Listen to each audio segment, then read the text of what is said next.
Erev Tov, everyone, and Shabbat Shalom. Welcome to our Shabbat Pride service here at Solel. We're really excited to be joining together in celebration of Pride Month, which is June, although every month is Pride Month, really. But this is when we're celebrating. The rest of the world is also celebrating in June, so we thought at least this year, as well as last year, we would do this together in June, and we'll see. Maybe next year we'll do it in a different month of the year because Pride is all year long. So I invite you to join with me in a responsive reading as we welcome Shabbat together. The responsive reading is actually going to come up on your screen, so it should be easy to follow along. We come together this Shabbat, each bringing to this sanctuary a private world of hopes, of fears, of dreams. Some of us are burdened by anxieties and care that all but crush our faith in the future. Others have hearts filled with happiness, grateful for the joys of the past week, yet aware that even the most fortunate are vulnerable before the mystery of tomorrow. Every life is a unique blending of joy and sorrow, of fulfillment and frustration. Beneath our uniqueness, we are all bound together by our common humanity, all of us yearn most deeply for the blessings of freedom and peace. Each of us seeks the personal liberation of a mind that is not enslaved to conventional wisdom, a heart that is able to love without fear, a spirit that cries yes to the universe. Each of us strives, too, for the inner peace that comes with finding a harmony between our aspirations and our abilities. This is the Shabbat peace to which we aspire. So please join us in the words of Hine Matov. You'll notice that the words are slightly different because they are inclusive. Shabbat kulanu gam yachad, that we all sit together in peace and harmony. Hine Matov u'manayim, Shabbat kulanu gam yachad. Hine Matov u'manayim, Shabbat.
As we prepare to light our Shabbat candles, it's my pleasure to call upon the Kruger family, who's going to lead us in blessings for our Shabbat lights.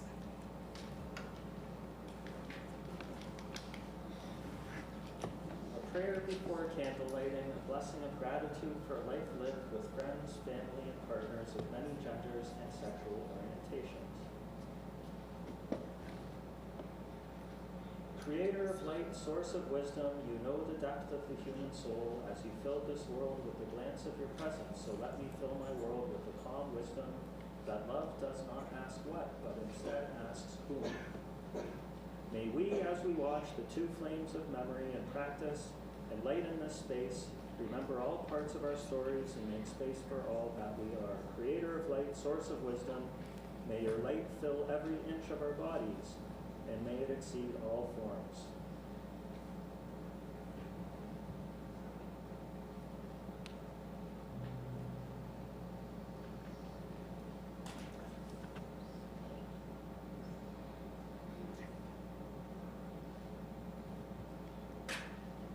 Baruch atah Adonai Eloheinu melech haolam אשר קידשנו במצוותיו וציוונו להדליק נר של שבת.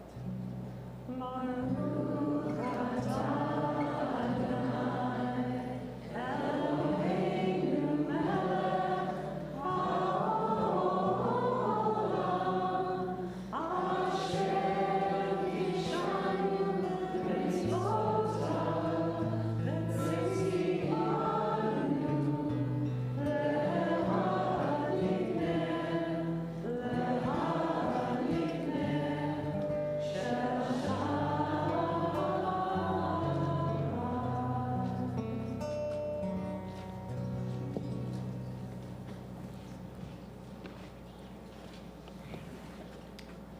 We have a special Lecha Dodi for Friday nights. That is going to be shared in a reading with Joel and Andrea.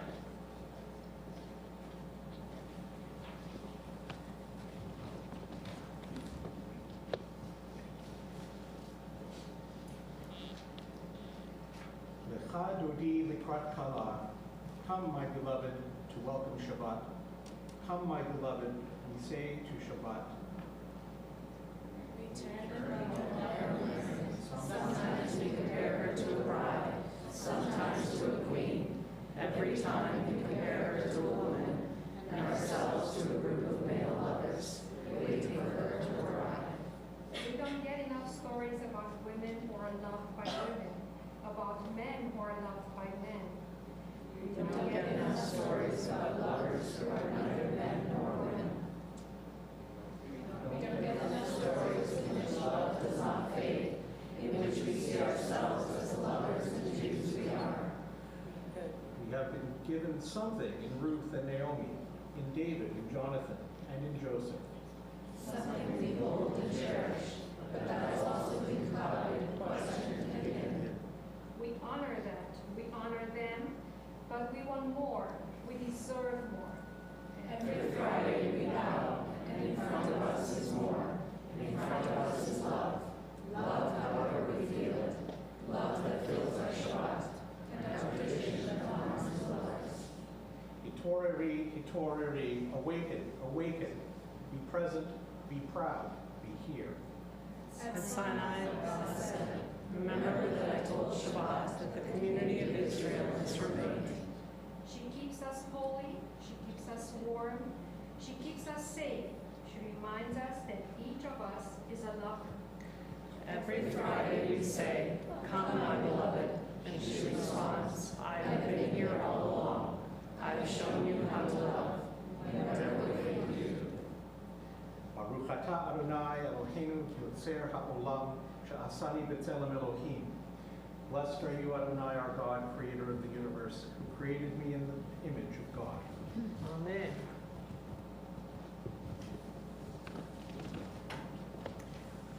The blessing for pride. Zoe and Daniel are going to lead us.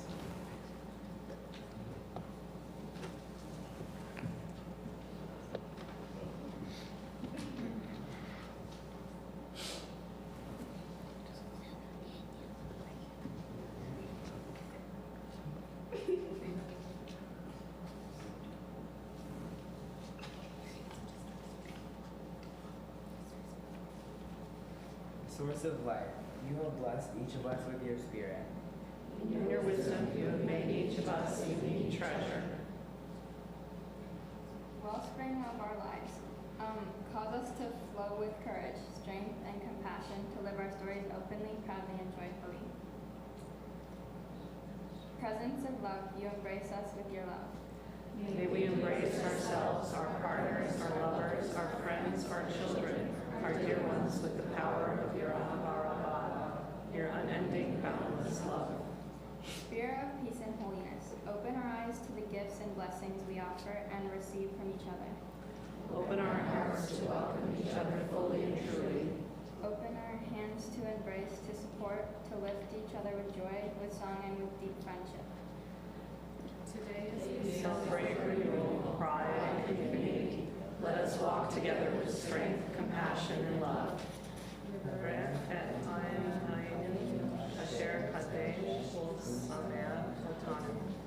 We bless you, wellspring of our lives. May you fill us with joy and sanctity.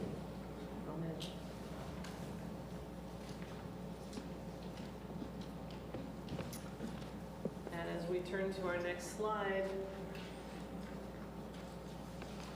actually we turn to our Siddur. If you need the words of Baruch, you'll find that on page 36. And it's my pleasure to call upon Josh, who's going to lead us in the words of Baruch, the call to prayer.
As we invite Mike to lead us in the reading on the following slides.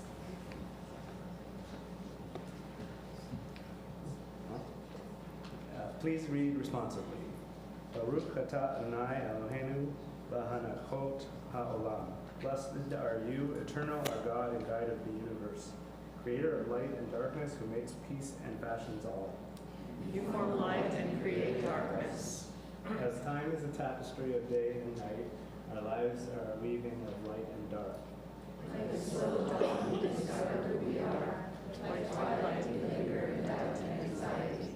We endure nights of rejection by others and ourselves, and bright days of acceptance and joy in who we are. You make peace and create everything. We look around and see a world of endless change and diversity. As we rejoice in the variety of creation, we come to accept our own uniqueness. As we delight in our own uniqueness, we appreciate all human diversity. And live at peace with ourselves and with all creation.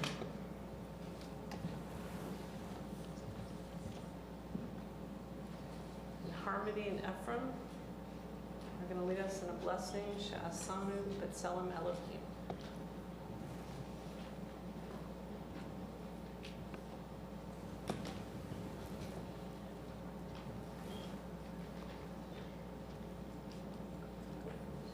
One of the most important teachings of the Torah is Ve'ahavta l'reacha kamocha. There are love your neighbor as yourself. There are no ifs and or buts. We are commanded to love all members of the fabulous human family. In the creation account of the book of Genesis, God creates us B'Tselem Elohim, in God's image. That means that all of us, no matter our race, religion, gender identity, nationality, economic status, disability, or sexual orientation, are reflections of the divine being who created us all. Therefore, when we act with love and compassion toward one another, we become holy.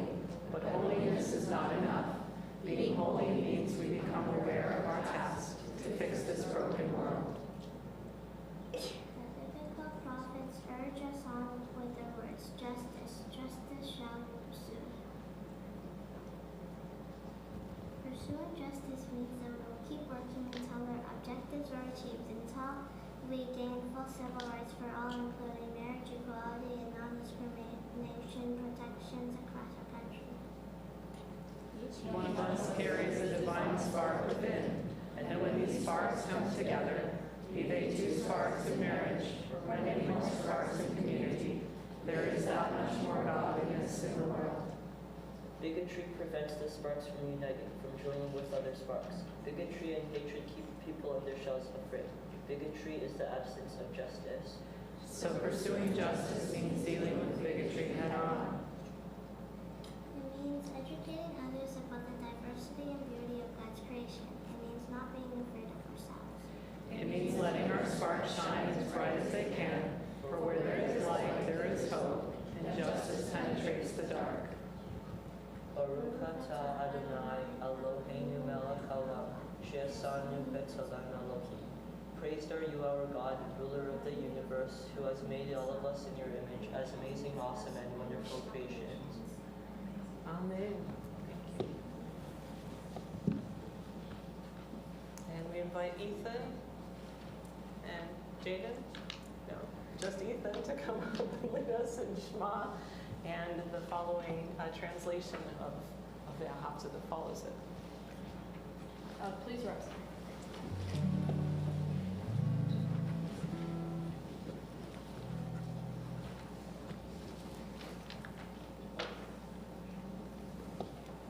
Let's do this one. It's Pride. We should use queer composers, I think.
Love wins.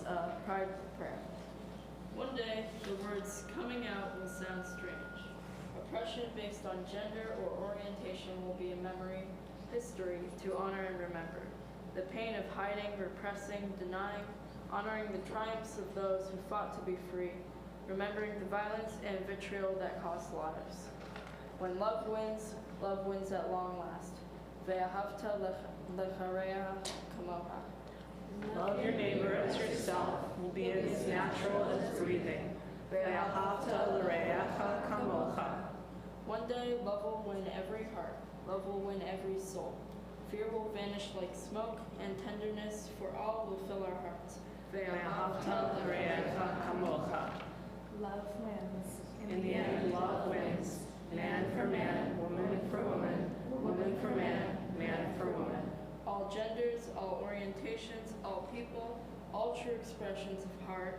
Ve'ahavta l'reacha kamocha. Let this day come Completely in our day, a tribute to the many and the diverse gifts from heaven. a tribute to love deep and true, each of us for one another. Ve'ahavta l'reacha kamocha.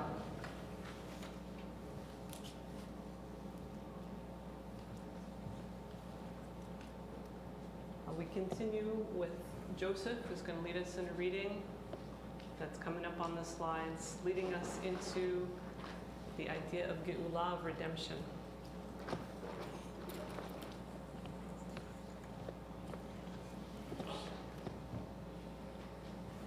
Our people came out of Egypt, a mixed multitude, the spray of dividing water sparkling diamonds all around them.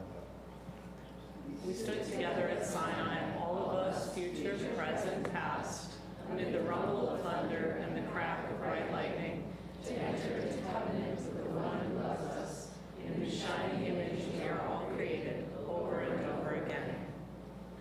We have wandered bleak landscapes, built flimsy tents of skins and then houses of stone. We have planted orchards and vineyards, seen two temples rise and then go down in surging flames, forcing us into exile. We have loved and lost, grieved and danced, transgressed and celebrated, hidden, suffered, thrived. And we gather here this day, in the community of our people, a mixed multitude, and we sing out, Hear, O Israel, we stand together, all of us descendants of the single first human created on the sixth day, and of our myriad parents down through the generations, too numerous to name. We stand together, link arms, and pray. Blessed are you, God of the universe, who sanctifies us with the commandments to love ourselves and one another in all our varied ways, and blesses us with a diamond-bright radiance that still ripples out from your first spoken words of creation. Please join us as we sing together the words of Mi Chamocha, which you'll find on page 44.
Zach is going to lead us now in the words of a twilight prayer, leading us into the words of the night prayer.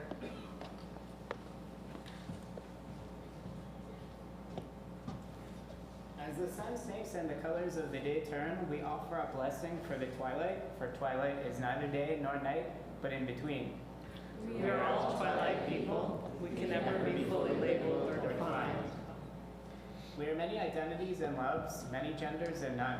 We are in between roles at the intersection of histories, or between place and place. We are crisscross paths of memory and destination, streaks of light swirled together. We are neither day nor night. We are both neither at all. May the sacred in-between of this evening suspend our certainties, soften our judgments, and widen our vision. May this in-between light illuminate our way to the God who transcends all categories and definitions. May the in-between people who have come to pray be lifted up into this twilight. We cannot always define, we can always say a blessing. Blessed are you, God of all, who brings on the twilight. Thank you.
already on her way out.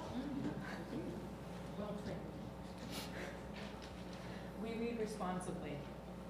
This teaching helps each of us to be authentic. You show yourself as you are, true to your own personality. Stable, unostentatiously, without trying to convince anyone, you maintain your self-confidence. True, you avoid deceiving yourself. Durable, you strive for increased emotional and physical stamina so that you last to the end of whatever it is called for. Straightforward, you say clearly what has to be said. Trustworthy, you do not fail others when they need you. Lovable, you open yourself to receive love. Affectionate, you offer your tenderness to the divine. Delightful, you value the instance in which you unite with the divine through knowledge, work, and love. Lovely, you appreciate the delicate balance happening inside you at each moment. Awesome, you allow yourself the humility and innocence to be awestruck. Powerful, you allow powerful moments to course through your body without resistance. Correctable, you correct and continue to correct without hurt pride or harsh self-criticism. Well received, you open yourself joyously to God. Good, you give yourself without bargaining. Beautiful, you offer your own beauty, manifesting the divine visually. And we call upon Josh to come up once again and lead us in the words of the Chatzi Kaddish, which you will find in your Siddur on page 49.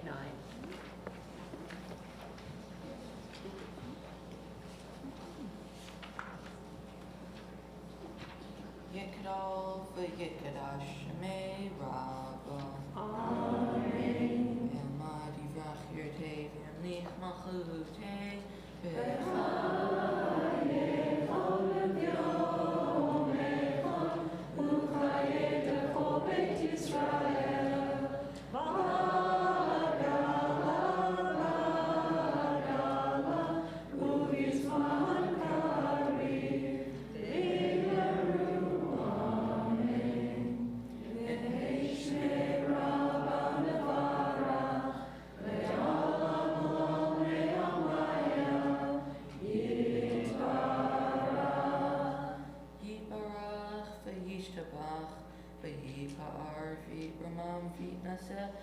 Hadar, fi hala, fi halal, Shemei de Kudisha,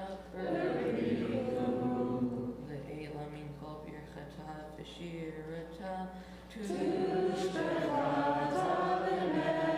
v'nemata, Damiran be'alma, V'meru, Amen.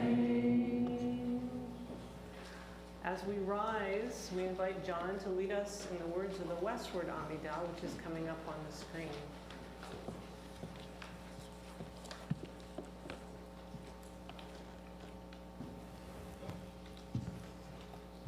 Two comments. Okay. The Westward Amidah. Avot ve'amahot ve'achim. Forefathers, foremothers, and four others. Bless our forefathers, foremothers, and four others, those who walked with you and those who struggled with prayers that alienated them, those who held on to their religion, and those who took different paths.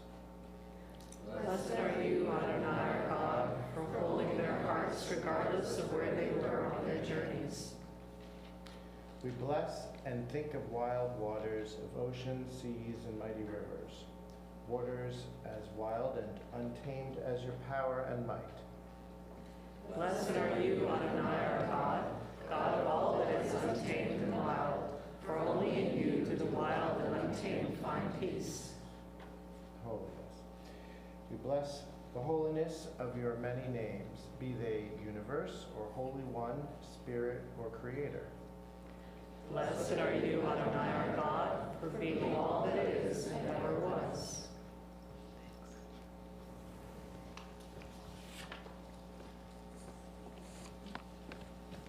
I invite you to be seated.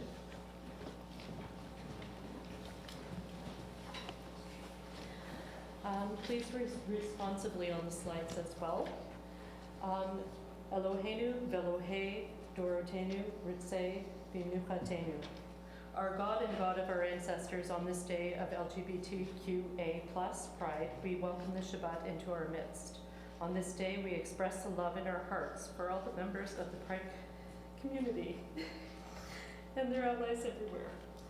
We celebrate that we are all created in the divine image. Sorry, I get a little emotional. We pray on this Shabbat that all people will be able to escape oppression and to taste freedom in the promised land. Let the Shekinah lead us with a pillar of smoke by day and a pillar of fire by night, through any wilderness toward equality. In your love and goodwill, let us inherit your holy Shabbat, and may the Shabbat inspire each of us to wholeness and holiness. Baruch atah Adonai mekadesh haShabbat. Blessed are you, Adonai, who makes the Shabbat holy. Amen. Amen.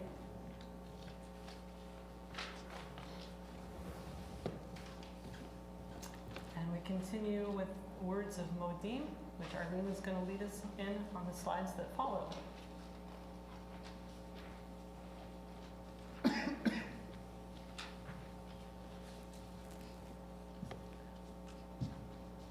Modim Anachnu Lach. We thank you, Adonai, our God, God of our ancestors, both given and chosen.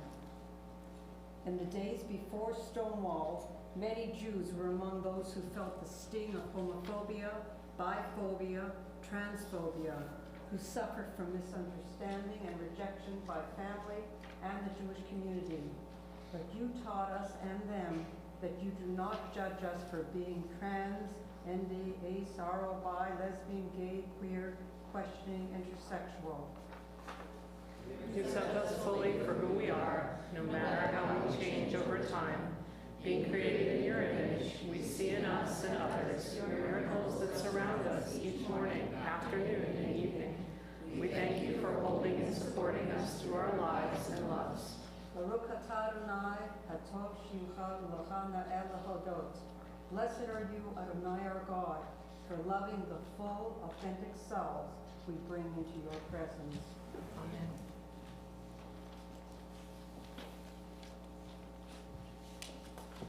And I invite you to join us in the words of Shalom Rav, which you will find on the top of page 63.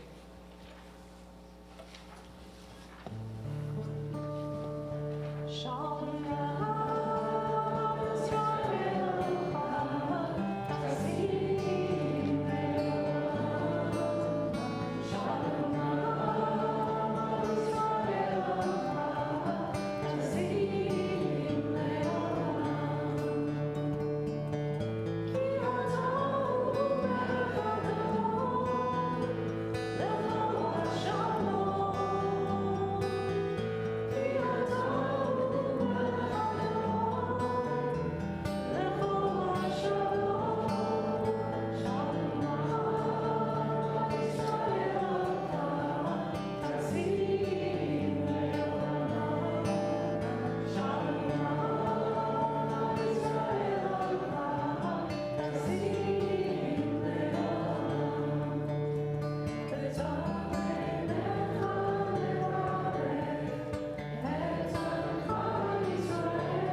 Take a few moments now for the words of our own hearts.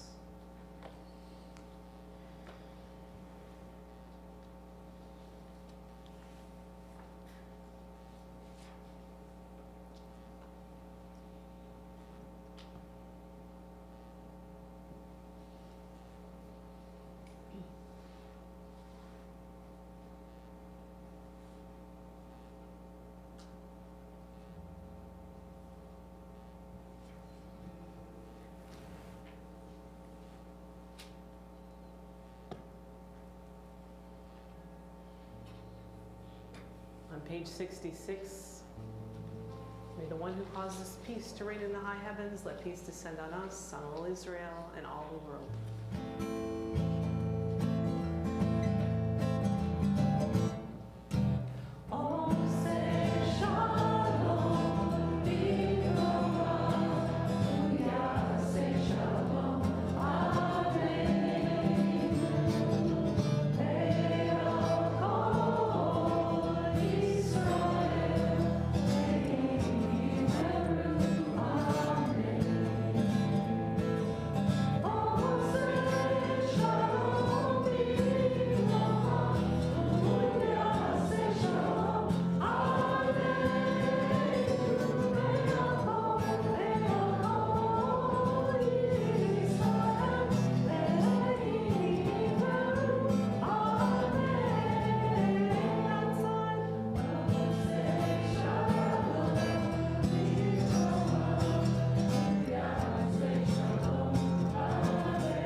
Well, this year for Pride Shabbat, we have as our guest one of our own Solelniks, Rabbi Emily Rietzma-German, who Emma is going to introduce because Emma had the privilege of interviewing her. She is going to be speaking to us tonight from her home in the UK.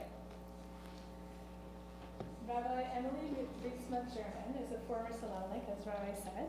She grew up in Brampton and attended York University, where her path diverted from film studies to religious studies. She graduated in 2010 with a BA and further developed her passion for Jewish education and a newfound outlet for her guitar playing, Jewish liturgical music.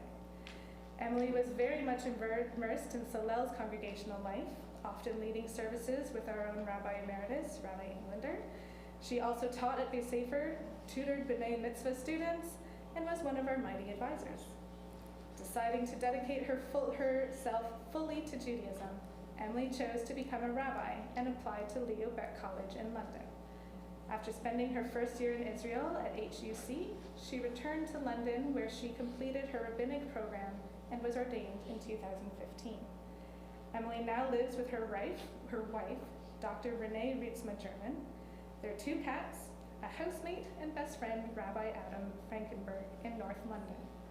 She is involved in numerous LGBTQ+ programs and is the associate rabbi at the West London Synagogue of British Jews, which is close to Hyde Park for anyone who's been there, right by Hyde Park and Kensington Gardens, where her passion for engaging with members across the community has led her to a role focusing on fostering meaningful connections amongst youth, young families, students, and young adults. Please enjoy. Hi, thank you so much for joining us for this evening. I know, as you know, this is for Solel's annual Pride service, which is coming up super shortly. So we just had a couple questions about, you know, the Pride community in the UK, and also as a former Solelnik who has gone the route that you have. It's so good to have you with us. So thank you so much. It's a pleasure.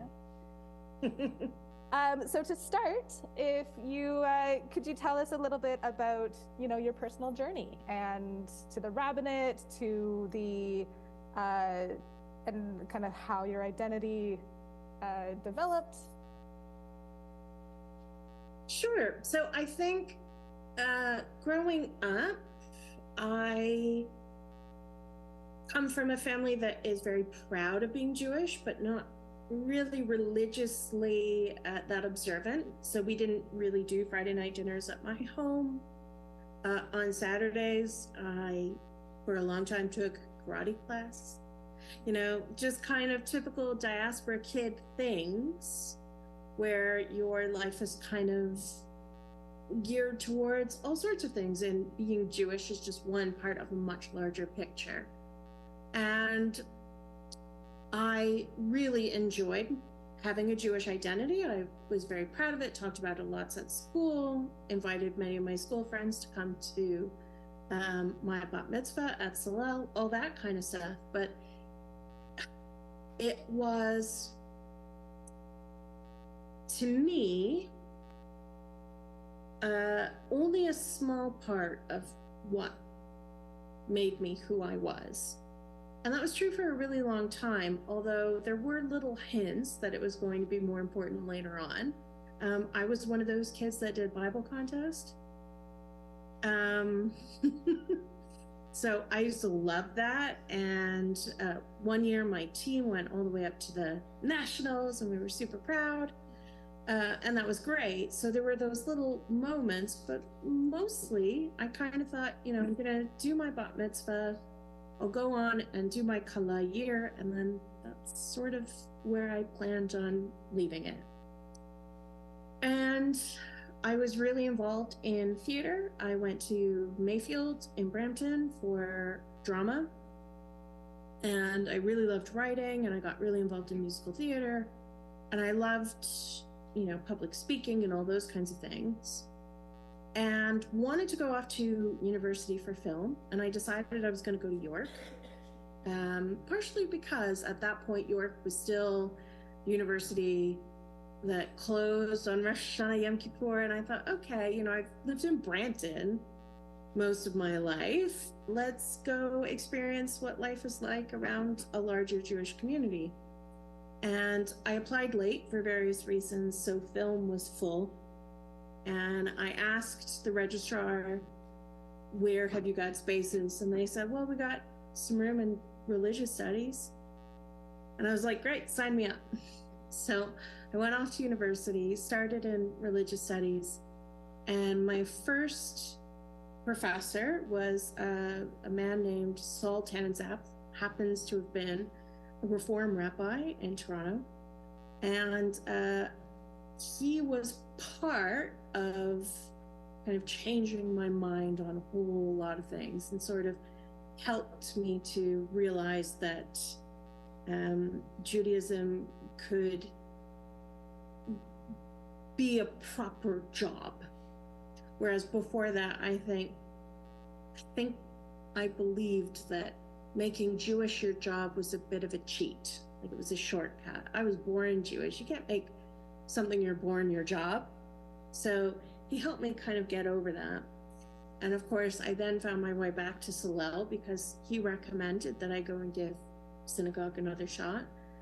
And I think coming back to the shul, a little bit older, a little bit more mature, and I think very hopefully with an ADHD diagnosis, was really important. I was suddenly able to engage with it on a different level, whereas I think when I was a little bit younger, I found services a bit tough to sit through.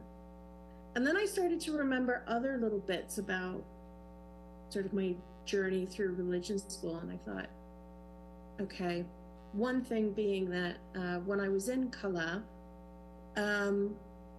you might remember this because we're almost the same age. It was a time when Britney Spears was very publicly going to be a virgin until she got married, and purity rings were first coming onto the scene. And I was 16 and trying to wrap my head around all of this, and was getting a lot of mixed messages between TV and popular culture. And I brought it into the Kala classroom and asked Rabbi Englander straight up, what does Reform Judaism have to say about like premarital sex? Like, is this okay? And it was the kind of question where I think a lot of adults could have seen me as being a troublemaker, or someone who was just trying to be provocative, and I really wasn't. And what really took me aback was the fact that he did not respond in a way that made me feel belittled. He took that question very seriously and gave me a very serious answer. He, by the way, I don't think has any memory of this. But for me, being seen as someone who was cultivating a sort of sense of adulthood, this was a real important moment. So coming back to the synagogue 4 years later, the seeds were already there for me to feel respected and sort of honored in some way. I think you're coming back. Another side to this, which was I have a distinct memory of being about 10 years old when I first learned about same-sex attracted people. And it blew my mind. I remember distinctly thinking to myself, wait a minute, girls can be with other girls? That's amazing. Why doesn't everyone do that? And it was so freeing, this idea, this concept. And of course, Solel has always been a safe haven for that, because once the law changed, and I remember it very distinctly, Solel was one of those first institutions that were like, yeah, we are going to officiate gay marriage. So as a teenager, knowing that I was harboring this identity, not out yet, I knew that synagogue would be a safe place, even if other places weren't. This one was. And so I think by the time I was in my second or third year of university and still really enjoying religious studies and now focusing on Jewish studies, I thought, I loved that experience of being treated like a real person. I could do that for other kids. I could teach, which I love doing. I could do public speaking, which I love doing. I could do singing. I could do all the things that I like. And this is sort of, coming together to sort of have me say, well, maybe being a rabbi wouldn't be so bad. And so I did that very dangerous thing of telling Rabbi Englander that I was considering it. And the next thing I knew, I was at Solel all the time. And I've never once regretted it. That's amazing. It's really neat how like that sense of coming back home was absolutely. That's really neat. You touched on it a little bit, but could you kind of tell us a little bit more of that personal journey, exploring that LGBTQ side of your life? It was not easy. It was something my family was not prepared for, so I won't share too much about that, kind of respecting their space on this. But I knew that it wouldn't be something that was easy for them. And it wasn't easy for me either. I think I sort of, teetered, sort of went back and forth. Is this really, am I who I think I am? Could there be some doubt here? Wouldn't it be easier if I weren't? That's sort of discussion. And it wasn't until I left Canada and I went to Israel, and I did a year in Israel, and then I came to Britain, where I I felt really settled. I think by that point I was 25, and I thought, okay, if I've been thinking about this since I was 10, I might be on to something here. But it's amazing how much negative cultural messaging can have an impact on someone. And so I started to sort of unpick that a little bit while I was here, and got involved in some amazing projects that were going on, including being partnered with my now colleague at the West London Synagogue, Rabbi David Mitchell, who is, you know, an amazing out gay senior rabbi. And he kind of took me under his wing, and I got to march in my first Pride parade with him, holding a chuppah. We have a chuppah that we take to Pride every year. This has rainbow rabbis on it, which is really great. And started to realize that, you know, you can still have a very successful career, and actually the Jewish community, by and large, the progressive community, does not care about what you do. It's not going to stifle you in any way. And then I did a year's summers internship with Rabbi Lisa Grushko, who is the senior rabbi at Temple Emmanuel Beth Shalom in Montreal. And here is, you know, this incredible opportunity to learn from the first lesbian senior rabbi of a large community in Canada. And it was like so amazing to be able to talk with her and hear about her experience. And then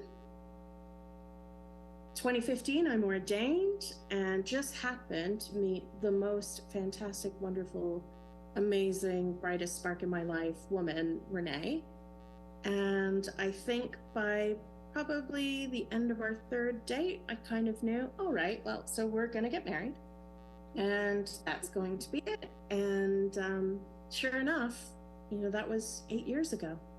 And we've now been married for almost 5 years. Mazel tov. Thank you. I'm constantly impressed that I managed to land her. You touched on it a little bit, some of that, you know, that negative attitude. Have you noticed either within Britain or within the Jewish community as a whole, have you noticed a change in attitude kind of since the beginning of you kind of dissecting some of what you were noticing and what you were feeling and how times are now? Yeah, so a couple of things have happened. There's still definitely the clouds of the old prejudice. So not too long ago was a big anniversary for the decriminalization of homosexuality in the UK. And I, along with a number of colleagues, held a big service in celebration of the end of this horrible thing. And the large Jewish community center in North London, it's called JW3, was running an exhibition all about gay Jews. And someone graffitied the windows of the JW3 with the word shame. And the way the JW3 tackled it, I thought was very clever. They put a U, an N, and an A at the front and a D at the end, so it just read unashamed, which I thought was, you know, just a really brilliant way of kind of speaking back to whatever horrible person it was that did that. One of the things that I'm involved in, our Jewish LGBTQ advocacy organization is called Keshet. I'm one of their volunteers. And as part of my volunteering, I often go and speak at one of the Jewish high schools that we have here. And we share stories, and a lot of the stories they're getting now is, you know, no one really cares, just come out, it'll be fine, it'll be fine. And of course, my story is not that.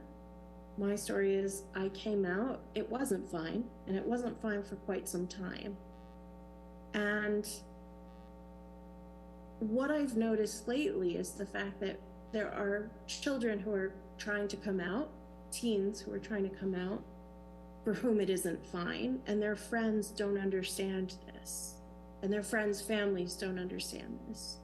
So you're getting this kind of clash between sort of this old world mentality and the new modern progressive mentality, and it's causing some heartache for some of these young people who are, you know, not sure what to expect on the other end. I hope in the future that there will be less and less of that.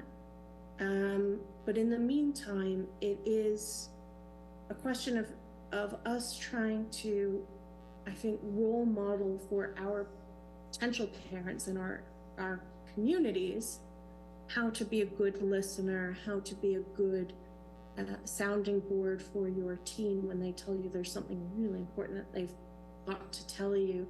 You know, we can help parents think about those conversations before they have them with their kids, and then hopefully provide a safer landing pad for those kids when they do come to their parents, and that's really important. Yeah, I totally agree that not mixed messaging, but it seems like mixed messaging. For sure that we're in a very interesting time period where we have that very, very strong and present older mentality and a equally strong and present newer mentality that there is no middle ground right now. Yeah. In your role as a rabbi who is out and now very, very comfortable and confident in that role, what is it like being a rabbi who is going to the various countries? I know earlier you were saying that, you know, we were talking a little bit about the travels that you do, and how is it received in the rabbinical world and in that international level? It's so fascinating. One of the opportunities I had was to go to Belfast in Northern Ireland, where I was invited to speak on a panel of all LGBT clergy from different faiths, talking about how to love and accept LGBT youth primarily. And it was kind of the idea of this lovely Roman Catholic Sunday school mom whose son came to her to say, I've got something really important to talk to you about. And her fear, being from Northern Ireland, was, oh my God, he's fallen in love with the Protestant girl. And then heard for the first time that her son was gay. And that was not even anywhere in her. It just completely took her by surprise. And so she'd been working ever since that time to try and, you know, bring this out in these communities where there isn't a lot of conversation. I mean, I'm lucky. In the North London progressive Jewish bubble, there's so many gay clergy members that I feel like one of a very large club, right? That's great. But then outside of my North London bubble, in places like Belfast and Northern Ireland, it's very different. And that's true on the continent as well, though perhaps that's also changing. So a friend of mine who is a gay rabbi was just appointed Rabbi of Rotterdam and the north of the Netherlands. So, you know, even there's stuff happening. Yeah, so it's really interesting. It's quite positive on the whole, which is nice. Yeah, it sounds like there's been some pretty big steps taken in the right direction at that level. Well, so you also just kind of touched on it a little bit too. What is the atmosphere like for the Pride community in England? I know you said that your North London bubble is spectacular, but England as a whole, you kind of hinted at it. So outside of the big cities, it can get a little dicey. And the big cities like London, sadly, can sometimes be hostile to Jewish LGBT people because there is a conflation of Jewish and Israeli and Zionist and anti-Palestinian, which we know that all of these are separate identities. We know that Zionist doesn't mean anti-Palestinian. We know that Jewish doesn't mean Zionist. You know, we know, because we are in the know, that these are different identities that might be all together in one person and might not. So there are some, unfortunately, tricky moments sometimes, especially when you're going out to Pride, as I will be again this year with Keshet and West London. We're taking a delegation. We have a minibus that we bring. We are ordering banners. It's going to be fantastic. But I know there's going to be some moments of unpleasantness that are very hard to get away from. And especially some people who like to accuse us of basically pink washing. In other words, you know, we know that Israel has a lot of safe spaces for gay people historically. Current government has made that, even that in doubt. But aside from that, you know, it has been a safe haven for a lot of queer people in the past. And that we might use that to kind of overlook some of Israel's less positive aspects. And I sort of go, okay. I mean, you can accuse me of it, but it doesn't stop it from being true. And also, I do acknowledge when Israel has overstepped and when Israel has done things that I think are wrong. And Israel does things I think are wrong all the time. Funnily enough, so does the UK, so does Canada, so does lots of other countries. I mean, we're all just as good as our government in power is doing, right? And it's our job to criticize from a place of love and from a place of support, to tell your government when they're not living up to their highest ideals.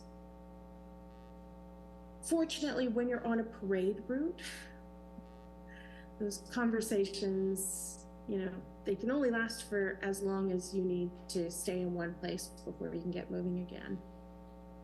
But it doesn't stop the sort of shouting or booing or anything that can happen. It leaves a nasty taste in your mouth. By and large, though, I work in a synagogue where, you know, there's lots of lovely gay couples.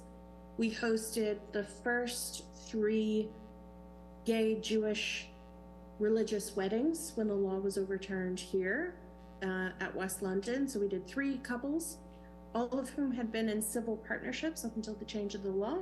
And they got married one after another under the same chuppah. And it was fantastic. So, you know, we have a lot of safety and we have a lot of security. And with that, I think kind of comes a responsibility to kind of remind people that the West is not the whole world. Also, that there's plenty of places where this kind of stuff still wouldn't be acceptable, and we're quite lucky. It sounds like an amazing community that you found. It sounds very, very, very special. You should come and see the feather boas that get broken out at our Pride service. It's pretty amazing. I would love to. I would love to do that. The last question we have here from our cohort of people who are putting together the service is, do you have any advice for people, especially for Jews, who are just discovering their identity or their orientation, and you know, no matter what the age, just I would say dig deep into the Jewish lore. There are so many beautiful little nuggets of things that were obviously queer but couldn't be queer because of the time. So my favorite example is the story of Reish Lakish and Rabbi Yochanan, which is the story of two famous rabbis from the Talmud. Rabbi Yochanan, famously the most beautiful man in his generation, and he's bathing in the water. And Reish Lakish was a robber, he was a highwayman. And he sees Rabbi Yochanan off in the distance, and he's overcome with lust, so that he drops all his weapons and he leaps into the water and he swims over because he wants to be with Rabbi Yochanan. And then, surprise, Yochanan is a man. And he says to Rabbi Yochanan, "Ooh, your beauty is fit for women." And Rabbi Yochanan says, "Ooh, your strength is fit for Torah study," which I just think is like, you know, very clearly the two of them hitting it off. And of course, what happens is that Reish Lakish ends up married to Rabbi Yochanan's sister. You know, if you can't be with the one you love, find a way to keep them close by. And these two men end up in this really incredible relationship for a lot of years.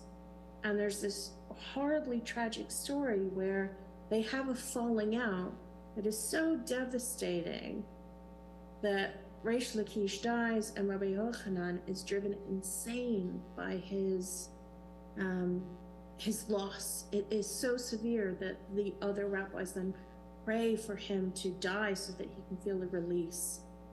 It's an incredibly romantic story, a sad one, but a very romantic one. And same with, I'm just about to teach over Shavuot, all-night study session, and we're going to be looking at Ruth and Naomi, another very obviously queer-coded story.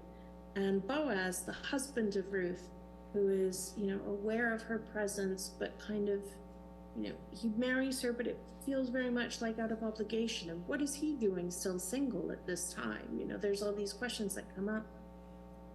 And for me, looking at all of these stories, it reminds me that, I'm just one in a long, long chain. This has been going on for years and years, and I'm a part of that rich and beautiful Jewish history.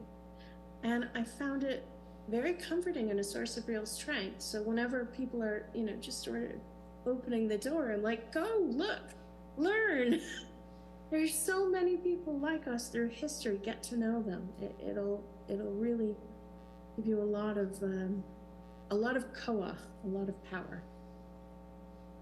Those both of those references that you said there, it very much, I think, speaks to a time that we're in right now where we really need that reminder of the importance of really staying true to yourself. And especially during this time where, like you said, we have those two kind of polar opposite views on the Pride community, that the idea of it's not just for ourselves to be, accepting who we are, but it also impacts those around us. And when we don't accept ourselves and when we aren't in a place where we feel safe to do that, other people sense that in us and they can see that. And so thank you. That was so lovely. My pleasure. And thank you so much for doing this with us, and all the best in your amazing adventures that are coming up. I'm sure Shavuot is going to be a just bundle of fun with your studies. And I wish you all of the best, and please do stay in touch. Solel will always be looking out for what you're up to. And if you're ever in London, if any Solelnik is ever in London, just ping me an email and I will take you around one of the most beautiful synagogues in the entire UK. Amazing. I'm sure you'll get lots of people taking you up on that. Well, we're so delighted. Turn my microphone back on. We're so delighted to have been able to welcome Rabbi Emily Reed-Smith-Derman back to Solel for the Shabbat, especially to celebrate Pride with us this year. And Emma, thank you so much for that wonderful interview. Really meaningful to hear her story, and also gave us a lot to think about. And I, for one, am really grateful that we live in the time that we do. There is much that has changed for the better in the last several decades in terms of the Jewish community.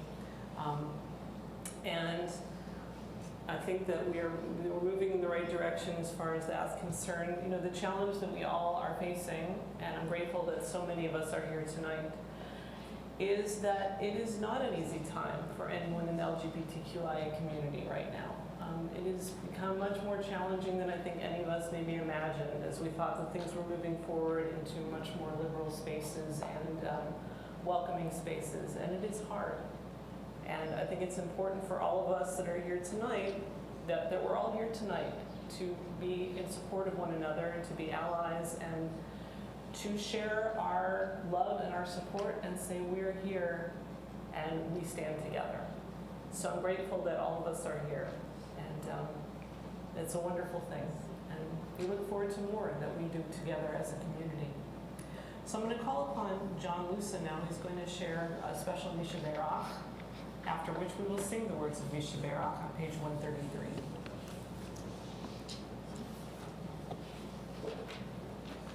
A Misha Berach for victims of homophobia and transphobia.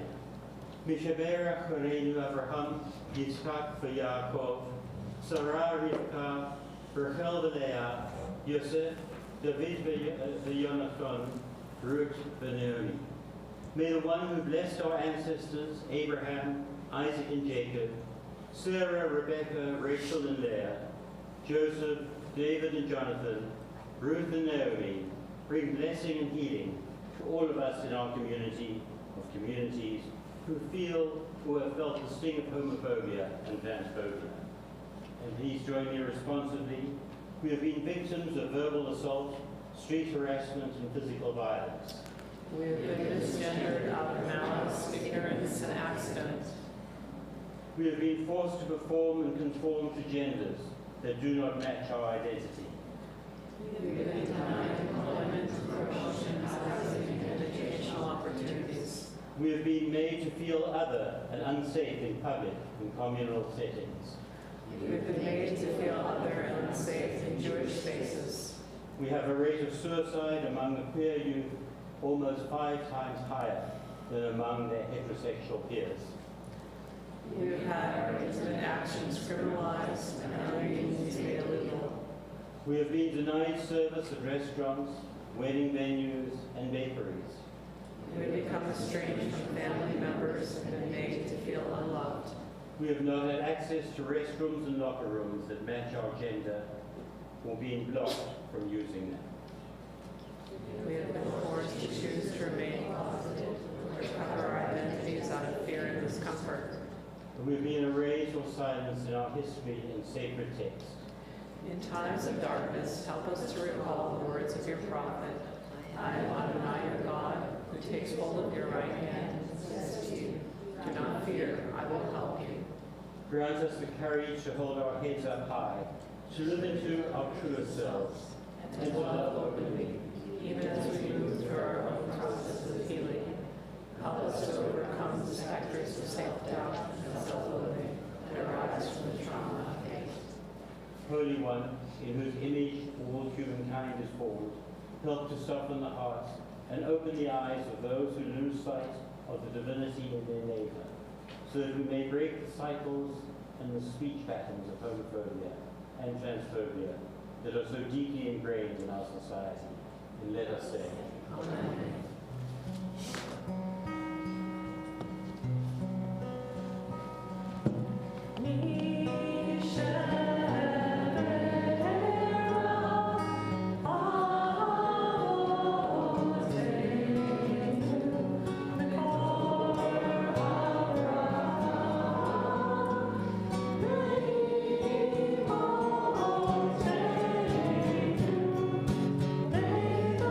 Soul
who's going to lead us in responsive reading,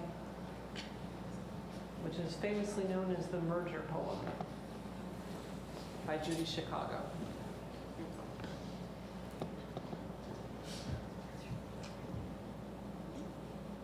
And then all that has divided us will merge, and then compassion will be wedded to power, and then softness will come to a world that is harsh and unkind. And then all people will be gentle, and then all people will be strong, and then no person will be subject to another's will, and then all will be rich and free and varied, and then the greed of some will give way to the needs of the many, and then all will share equally the earth's abundance. And then all will care for the sick and the weak and the old, and then all will nurse the young, and then all will cherish life's creatures, and then all will live in harmony with each other and the earth, and then everywhere will be called Eden once again. Please rise and join with us on page 149 as we pray for that vision when the world will be one and at peace.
Please be seated.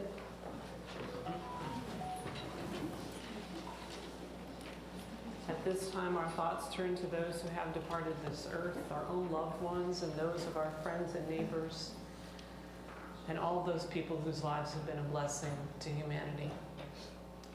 A prayer of remembrance for our LGBTQIA siblings. God, remember today those members of our family who were martyred in years past because of their sexual or gender identity, those murdered by fanatics in the Middle Ages, those who perished in the Holocaust, and those struck down in our own cities in our own time. Remember also those who took their own lives driven by despair, by a world that hated them. And in mercy, remember those who lived lives of loneliness, repressing their true natures and refraining from sharing their love with one another. Oh God, watch over the souls of these beloved ones, Two-Spirit and LGBTQIA, and help us bring an end to hate and oppression of every kind. Amen. At this time, we also remember members of our Solel community, for whom we are in Shloshim, the first 30 days of mourning, Sue Botnick, the wife of Harold, and the sister of Ruth Weitzman and Ushi Schmidt, the sister-in-law of Arlene Botnick and Margaret Botnick, the cherished aunt of many nieces, nephews, and cousins, and Ben Hazan, the brother of Ray, and the brother-in-law of Bella. We recall as well the names of the following whose yahrzeit, the anniversary of whose death occurs this week: Hirsch Wanowitz, the cousin of Lila Wiersba; Blanche Cohen, the mother of Bev Rothschild, the grandmother of Lisa and Debbie, and the great-grandmother of Ethan, Hayden, Emma, and Edina; Ellen Becker, the dear friend of Marlene Tash; Sigmund Steinmetz, the grandfather of Stephen Steinmetz; Lydia Schneider, the mother of Sylvia Loeffler, and the grandmother of Romina and Julieta; Edward Isidore Tavis, the father of Peter; Irving Bornstein, the father of Linda Blofield; Norman Zone, the brother-in-law of Harold and Susie and Arlene Botnick; Harold Lustig, the cousin of Rita Grossman; Maurice Goldfein, the uncle of John Lucen, the great-uncle of Simon, Emily, and Zach; Norma Nettie Simon, the aunt of Roz Allen; and Abe Pollock, my grandfather. If you would like to say Kaddish for someone, you're invited to share their name aloud at this time. As we ask the mourners among us to please rise first. We say to Min Hamakom Tinachamu, may you find comfort in God's sheltering presence. Now as a community, we all rise to support those who are mourning and to say Kaddish for those who have no one to say it for them. We turn to page 159 for the words of the Kaddish prayer. Yikadal v'yikadash shemei Rabbah, ve'alma divra pirutei lim malchutei, v'chayaton v'yometon, v'chayek t'chol beit Yisrael, v'agalah b'zman har'i v'imru amen.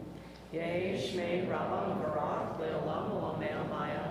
Yitbarach v'yishabach v'yitpa'ar v'yidromach v'yitnaseh, v'yithadar v'yitaleh v'yitalal shmei d'kudusha b'richu. Le'eva min kol birkata v'shirata, shushbakata v'nechemata, damir ha'be'alma v'imru amen. Yehi shlomo rabba v'yishamaya, v'chayim aleinu ve'al kol Yisrael v'imru amen. Osei shalom v'ramav, hu ya'asei shalom, aleinu ve'al kol Yisrael, ve'al kol bnei adam v'imru amen. May the source of peace send peace to all those who mourn and comfort to all who are bereaved among us, among all the nations and families of earth, and we say together. Amen. Please be seated. It is my pleasure this time to call upon Mike Van Tine to bring announcements on behalf of the board. Shabbat Shalom. I would just like to thank tech volunteer Joel and Ethan for tonight's tech. Shamus, Zachary Harper, and also thank you to Emma for putting together this wonderful service. Upcoming services, Saturday, June 17th is a regular Shabbat service at 10 a.m. Then Saturday, June 24th, a regular Shabbat service with Clara Wernich Bat Mitzvah. And Friday, June 30th at 8 o'clock is a regular Shabbat service. Please remember that there are no Shabbat Saturday services during July. So that's the 7th, 14th, 21st, and 28th. Shofar blowers are still needed for High Holy Days. If you're interested, please contact Mark Botnick or Solel office. If interested, check out Solel's Living Torah Project page on our website to find out how you can take part. And if you have any other questions, please don't hesitate to speak to one of the board members or contact Carol in the office. Thank you. Thank you, Mike, and we want to thank everyone that participated in tonight's service, and especially our team that organized the barbecue and service tonight, Vicki and Lisa and Emma and Zach and Joseph. And am I forgetting anybody? Probably. All right. If I've forgotten you, I apologize. But I know that it takes a village and it was a group effort. We also thank everybody that brought food to eat tonight, and especially everyone that came here to celebrate Pride with us. We look forward to lots of good things together, and most of all, we want everybody to know that Solel is a place that is welcoming to everyone. So we hope that you'll bring your friends and your family members to our future Pride services and celebrate with us again. We're going to close with Kiddush for Shabbat. Miriam and family is going to lead us with that. You'll find that on page 163, and following that, we'll do our closing song, Love is Love.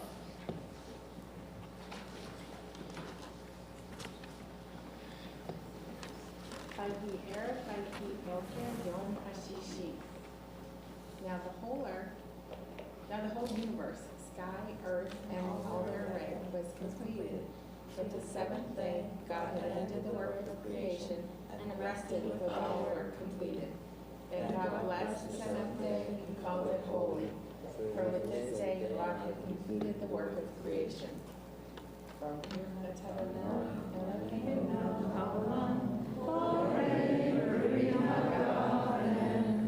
Baruch Adonai Elohim melech haolam, asher kidshanu b'mitzvotav v'ratzah b'hanu, l'shabbat kodsho v'yamaron ratzon yidilanu, zikaron ha'aseh b'reishit, kilu yom tevilah,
Shabbat Shalom.